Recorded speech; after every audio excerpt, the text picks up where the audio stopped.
दुनिया की तारीख में कुछ वाकयात ऐसे हैं जो इंसानी सोच की हदों को तोड़ देते हैं। इन्हीं वाकयात में से एक है जुल्करनैन का सफर।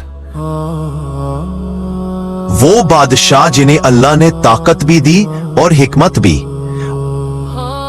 और फिर याजूज और माजूज, वो कौम जिनका जिक्र सूरतुल कहफ में मौजूद है।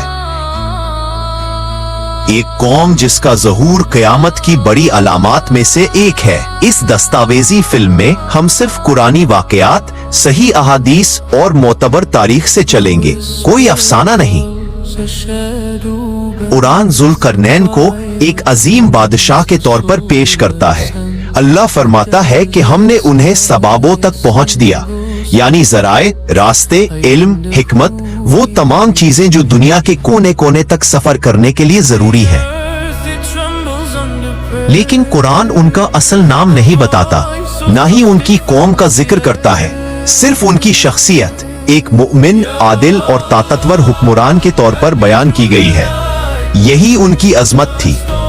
उलमा की राय के मुताबिक उनका मकाम किसी आम फौजदार या कैदी से बुलंद था।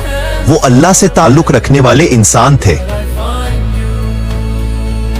क्योंकि कुरान वाज़ी तौर पर फरमाता है, जुल्करनैन एक मोमिन बादशाह था।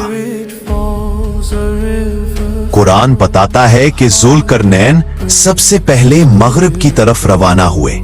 वो एक ऐसी जगह पहुंचे जहां सूरज उन्हें ऐसे गुरूब होता नजर आया जैसे किसी कीचड़ भरे चश्मे में डूब रहा हो।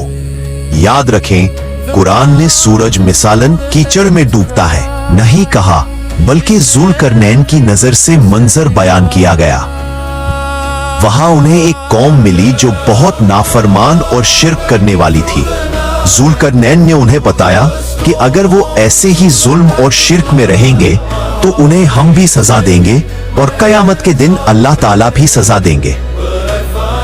लेकिन जो नेक अमल करेंगे उन्हें अच्छा बदला मिलेगा, हमसे और अल्लाह से भी। यहाँ उनके पास पूरी ताकत थी कि वो सजा दें, लेकिन उन्होंने इंसाफ का रास्ता अपनाया और लोगों की इस्लाह की कोशिश की।